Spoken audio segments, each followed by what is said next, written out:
And so we are in the third week of this series that I'm going through called Wholehearted. And you taken something from it or had it challenge you in a way or something like that? Well, I'm glad that you guys have found it helpful in some way. I know I've enjoyed going through and doing that study for myself. And so the statement that I'm kind of walking us through for this study is all of us are born with God-sized holes in our heart that can be filled with anything we let it to make it seem whole.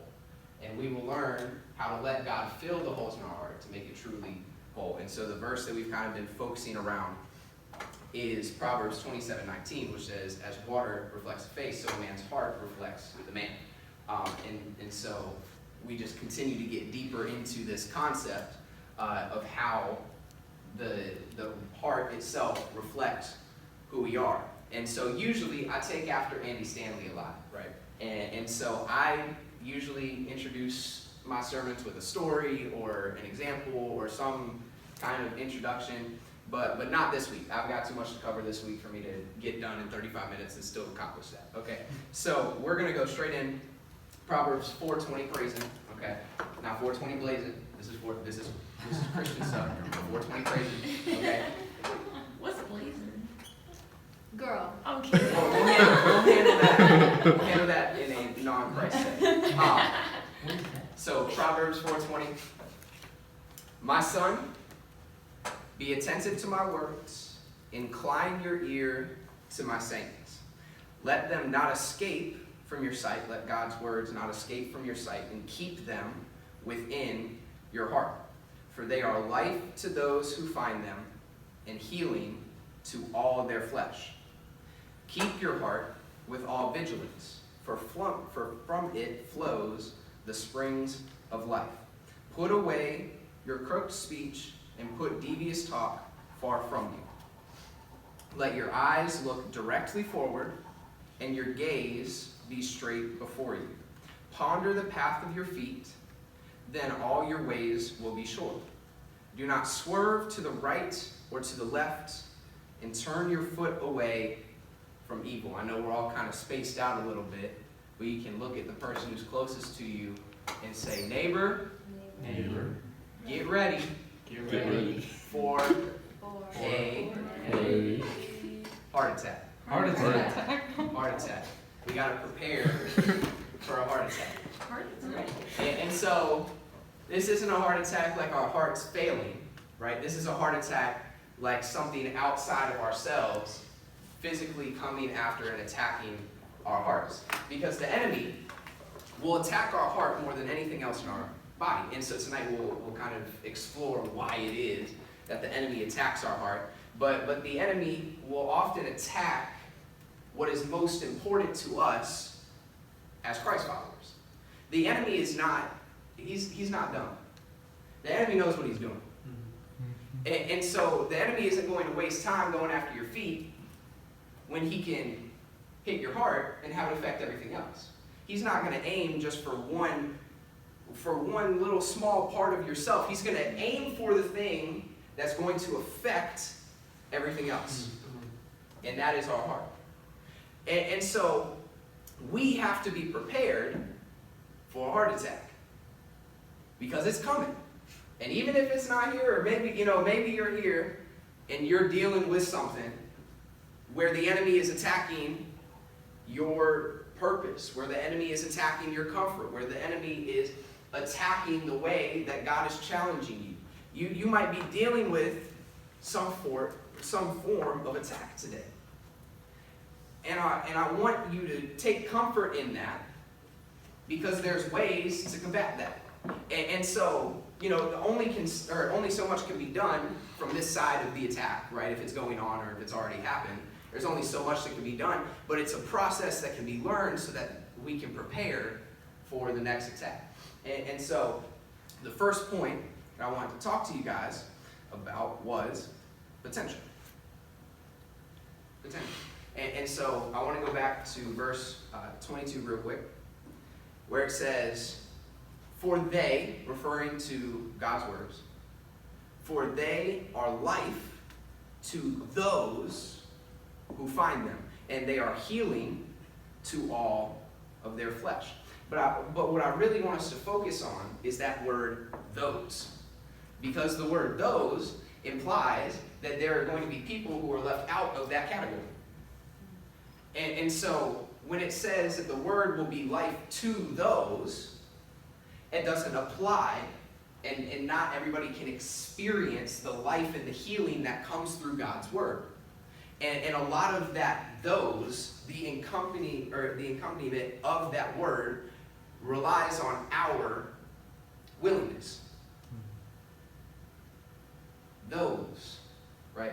And so, moving forward, verse 23, keep your heart with all vigilance. Or the NIV says, guard your heart.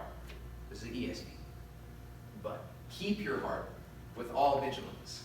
And so, I'm not very well versed in my English, so I had to look up what the definition of vigilance was. And so this is the Google definition. I didn't know what it was. Action or state of keeping careful watch for possible danger. That word just jumped out at me because I was just like, oh, wait. So we have to keep our heart, not for danger. We don't have to worry about that. We have to worry about possible danger. Not what's hit us, but what might hit us. Because that's where the enemy will get you. Because he will put you in a spot where you think that all that you're dealing with is all that you're dealing with. And that there's nothing else in your future or that's coming that can be a threat to you. So he wants you to stay so focused on where you are and the sin that you're in now and the struggles that you're in now. He wants you to stay there so that you never look for what's coming. And so we have to, as Christ followers, have a broader perspective of what's coming towards us in order to understand the potential that the enemy has to derail us in our call, in our purpose, in our path, in our steps. And so in the NIV, I really like the NIV, guard your heart. Because the first time that I went through and, I did a study on Proverbs 4. I really like Proverbs 4. And so when it said guard your heart, it's almost like God told me, he's like, you don't guard what isn't going to be attacked. So it would be irrelevant for God to say guard your heart if there was never a time where the guarding would be tested. And so God offers this as a warning for us and as a way for us to embrace the preparation and the level of concern that we need to give towards ourselves, because he's giving us full warning that the enemy's coming. Guard your heart. It's only a matter of time. Guard your heart. And so we have to realize also that once it's here, it's a little bit too late.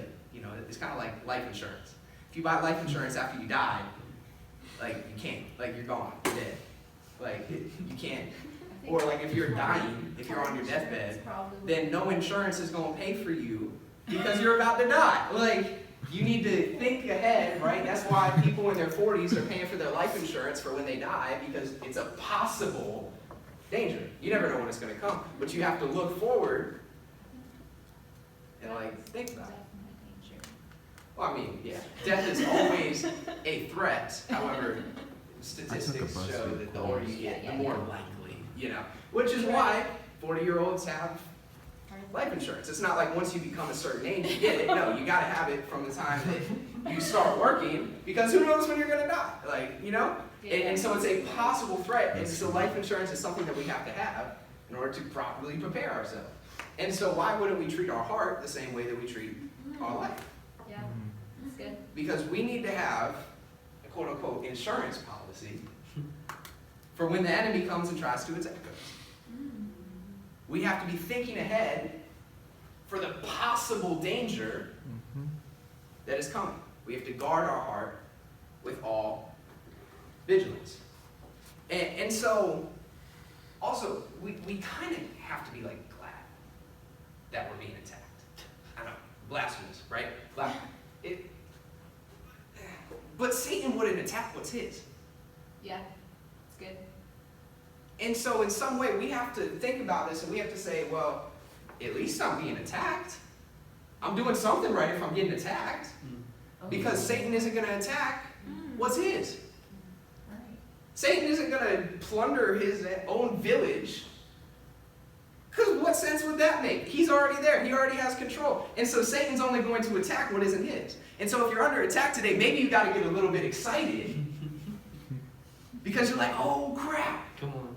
I'm a threat to the enemy. Come on. Oh yeah. Yeah, And so yeah. maybe because you're being attacked, maybe you got to get a little bit puffed up today.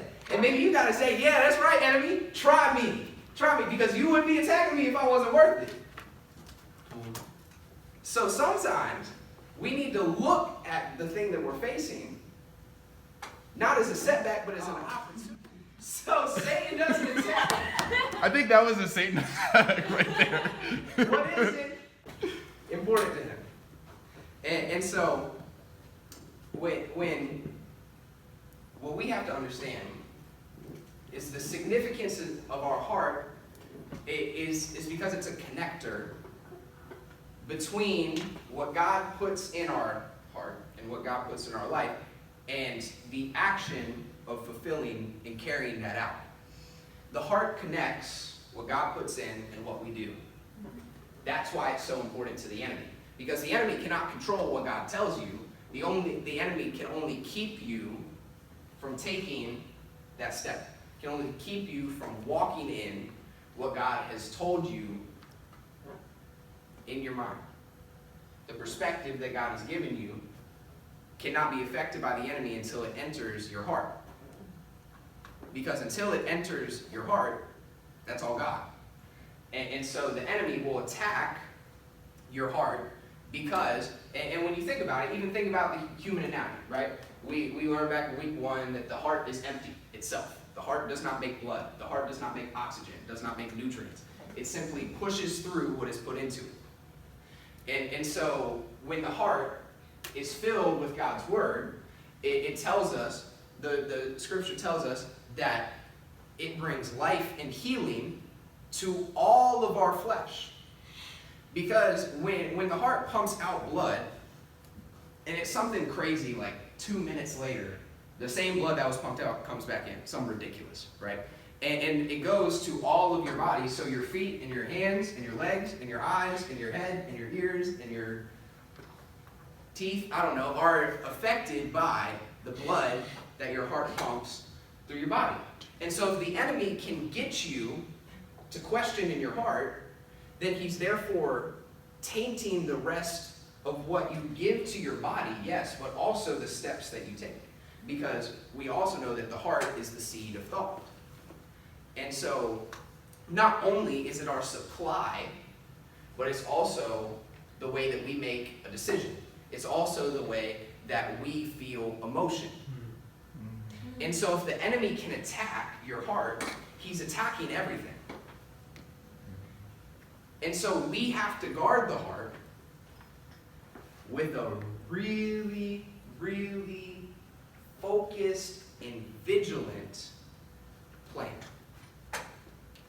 And so the potential is there for us to do great things and do amazing things and godly things, but the potential is also there for Satan to come in and disturb. And it might not even be that the enemy keeps you from doing something. Sometimes it's just a hesitation. Because if the enemy can get you to hesitate, he's already won. Because there's a flow that happens and a rhythm that is established. When God speaks, we do. And so if the enemy can get you to go, God speaks, you think about it, and you question it, and you doubt it, and then you're just like, I guess I got to do it anyway, and then take the step, he's already disrupted the flow. And so he's already won. And so we have to be prepared for the enemy to do that. The next thing I want to talk about, I think I've done that already. All right, is, yes, put away from you crooked speech and put devious talk far from you.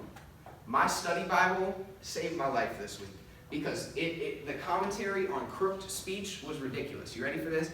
Crooked speech is not just dishonest talk. Crooked speech is also good and honest communication that has the wrong context, content, and purpose.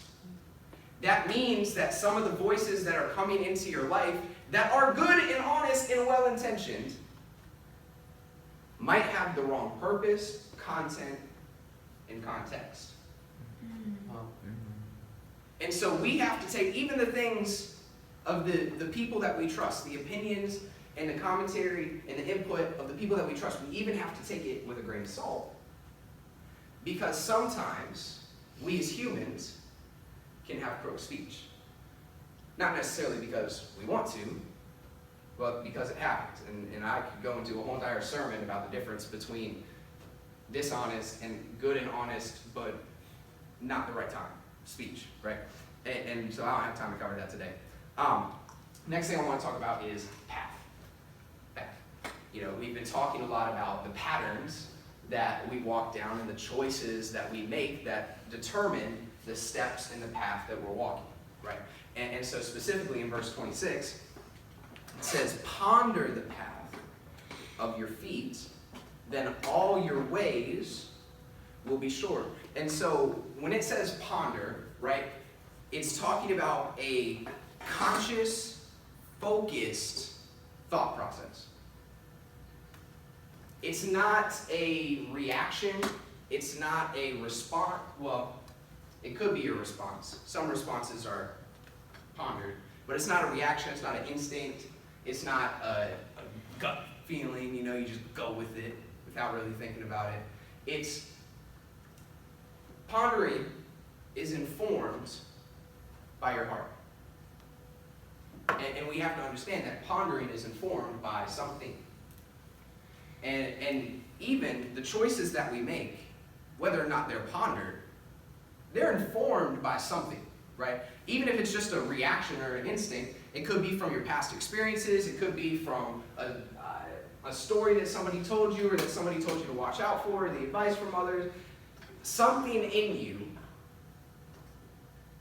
is telling your body and telling your mind and telling yourself to do a certain thing. And so when this says ponder the path of your feet, all it's saying is be conscious of what you're already doing. Because when we can intercept the enemy, because he likes to work at subliminal and unconscious levels, right? If the enemy can attack you in a way where he can get you not to think about something, right? Where sin becomes a response, where sin becomes a reaction, then that's where he wins. But when the enemy gets into a point where he's confronted with God, and now, you have a person who's consciously thinking about what they're doing, now you have a person who's pondering their path. And so therefore, all the ways are sure. But I really want to, there's a difference, though, between ways and path. Because I wouldn't use two different words if it didn't mean something different. And so, you go back to the verse, ways, plural. I promise I did not add the S. You can look it up in the Bible, Proverbs 4:26. Ways, S. That means there's more than one. Path, singular. No S.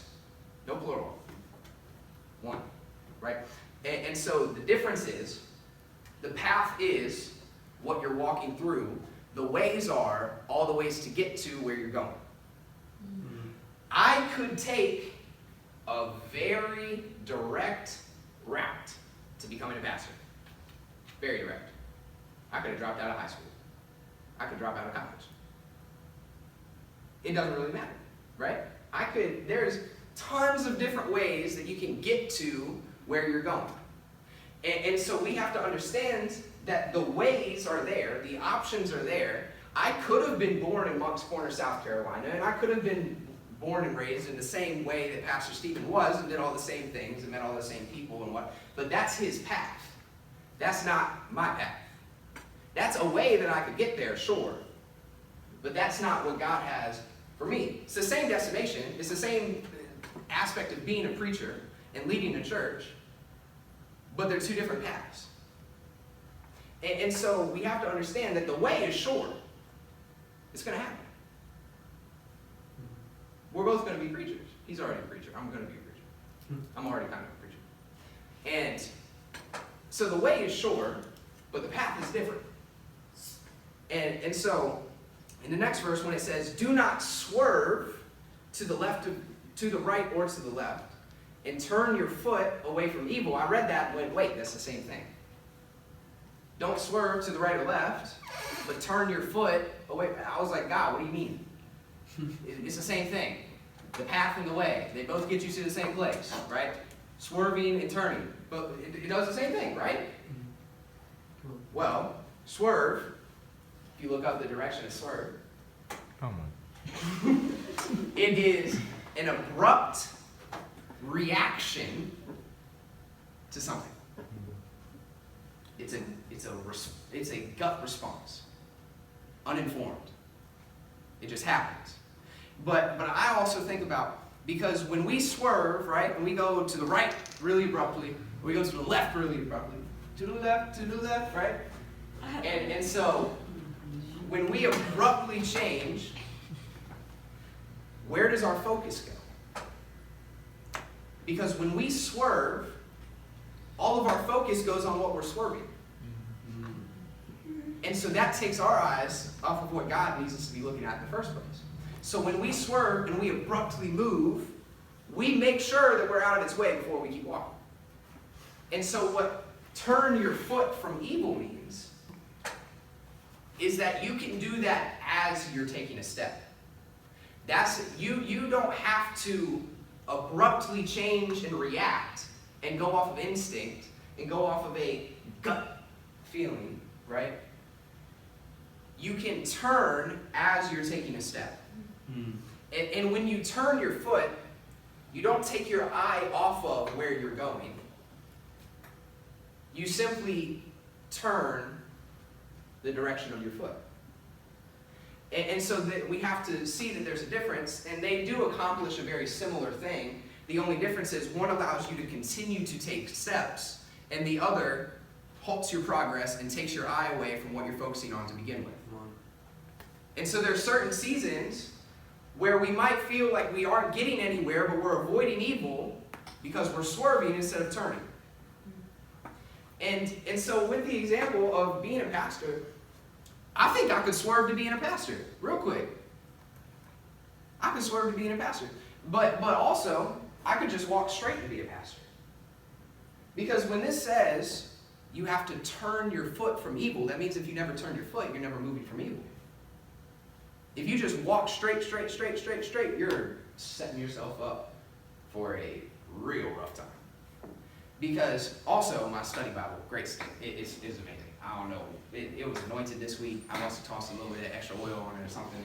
Because it said that about turning your foot, it says that you need to be willing to walk the path that's shaped by righteousness. And so with becoming a pastor, I could take a real direct route to get there. I could drop out of school. I could go to some Baptist, Methodist, something church. I could become their youth pastor. I could become maybe an intern. I could become something. I could get into the church. And honestly, and this is going to sound a little arrogant, I think I could do it without God. I could. I could go there, ill-informed, misintentioned, and I could get a job in ministry. It's not like they're going to turn me away. You know, it might not be the exact position that I'm looking for, but I could set myself up on a path to get there. I believe that. I could do it. But that's taking me out of the path that is shaped by righteousness that God wants me to walk in my life.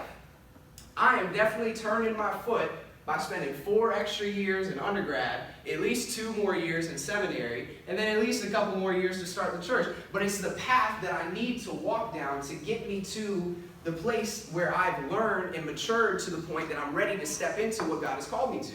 I could definitely take a direct route, but if I just continue to walk straight and not walk the path that's shaped by righteousness, then I'm not going to receive all that is from God. And so we have to think about the path that we're walking down. We can't swerve, but rather turn from evil. And so we have to also understand, right, that our path, what we're walking, is influenced by our heart, but our heart is also influenced by our perspective. Our perspective. And now, look, I've kind of gone out of order and tried to explain this in a, a kind of roundabout way. It's going somewhere, I promise, right? We jumped verse 22 to 24, and then we did 26, completely skipped 25. We're coming back, don't worry. Verse 20, my son, be attentive to my words. Pay attention. Incline your ear to my sayings, right? So now, boom, I got my eyes locked, my ears are up. I got you, God. Awesome. Cool. Next verse. Let them not escape your sight. I got it. I'm holding tight. Keep them within your heart. Cool. I'm letting it go. Straight down there. This is great. Protecting my heart. This is awesome. This is awesome. A couple verses later. Look directly forward. No. I hear you then. I hear you, Satan. No, God told me, do not let his words escape my sight. That's not happening. Verse 25. Look directly forward. Nope. You tried to fool me once. Shame on you. It's not happening again. Nope. I'm keeping my eyes directly up. Verse 25. Look directly forward. What do you mean? It says incline your ears. Shouldn't I incline my eyes? What if God is not above us, but in front of us? That's good. But we have to continue to incline our ears because the enemy always talks to us from a decline. He always talks to us from below us. His intention is to talk to us to pull us down, not to talk to us to pull us up. So God has to talk to us from an incline so that he can be there to pull us up. But our eyes, those are straight in front of us. Look directly forward and let your gaze be straight before you. And so once again, there's a difference between eyes and gaze. There's a difference. Because our eyes are just tools. That's it. Our eyes don't interpret. Our eyes just show us what's there. They're a tool, and they're a tool that's used by God. But they don't have any deciding factor besides putting up a picture in what we decide in our mind. That's when our heart comes into play. Because our heart receives a picture from our eyes and gets words from our ears, and the combination of the sight and the sounds is a perspective. And so we get a perspective from God, and then our heart has to do something to it, which is why the enemy will attack our heart, because the heart is the home of his words, but also his perspective. And so that we have to continue to incline our ears, yes, but we have to keep our eyes forward. And our eyes are just tools. Our gaze is the interpretation from our heart. But it says, let our gaze be before you. Which is really important to note, because that means that you're seeing in what you're not walking in.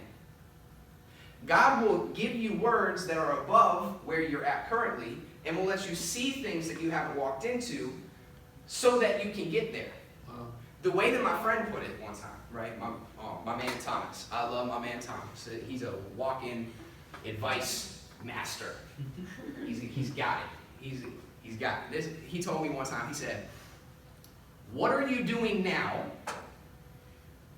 I should put some context to this before I get too into it. So he did a challenge one time, and he said, I want you to describe yourself 10 years from now. What do you want to do? Right? So you can think about that in your mind. I don't have enough time to go through it. But think about yourself 10 years from now. I had the image. I was like, good, got it. He said, what are you doing now to get you to that point later? So God will show us his perspective. He will give us words that are above where we are, and will show us things that are ahead of where we are, so that we can be conscious of and ponder our path to get to where he is telling us that we're going to go. And so we also have to understand that our eyes cannot move. They have to stay forward. They're always ahead of us. Jared, come here. Can you go up to the top? Well, very top side. And so my eyes are forward. I'm looking at some anointed kneecaps right now. And so what's important, I'm getting a word from God that is above where my eyes are seeing. But also, think about this. I'm seeing his kneecaps And so that means that my feet have to walk up to get to where my eyes are looking. And so this is how the enemy wants us to move. This is how we get complacent. You ready? Watch. I'm going towards his kneecaps. I'm going to walk. Notice my eyes. I'm there. Boom. Wow. Kneecaps. I'm looking down rather than having my eyes directly forward. And so this is how we stay in a place of growth. We take a step. Let me take another step. We take a step, I see a belly button.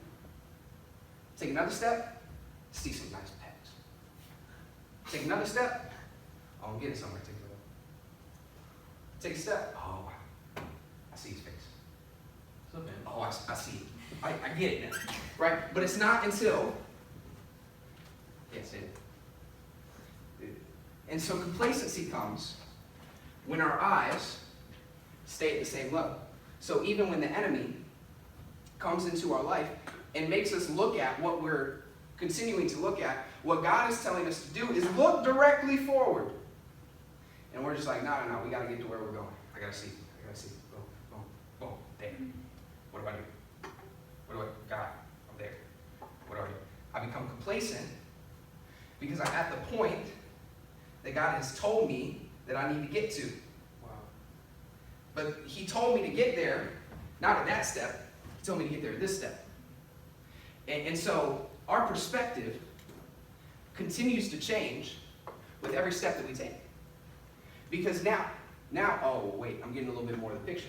Wow. Oh, I'm getting a little bit more. Oh, and now when I look back, oh man, I can see where I've come.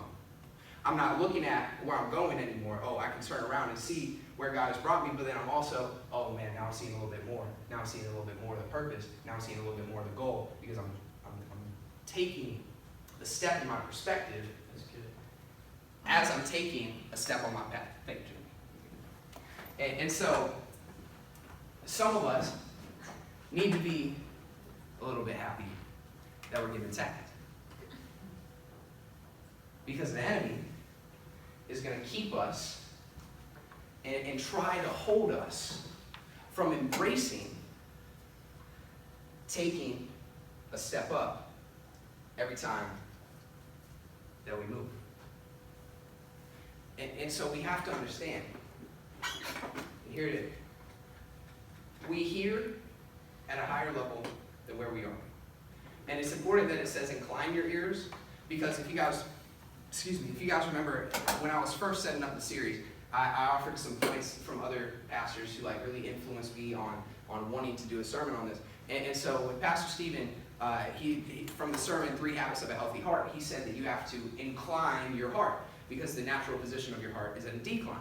And so it's important here also, the same principle, because when it says in verse 4:20, incline your ear, we have to consciously incline our ear because our ear is at a decline naturally.